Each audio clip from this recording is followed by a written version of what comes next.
እግዚአብሔር ተስፋ ያደረኩት ታማኝነቱን አይቼ እጄን ልቤን ሰጠሁት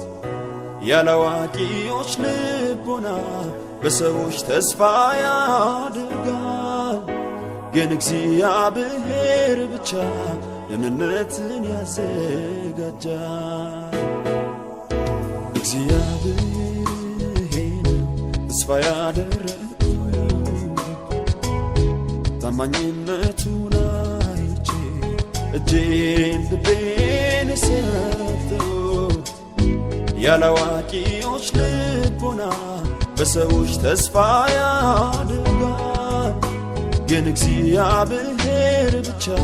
ደህንነትን ያዘጋጃል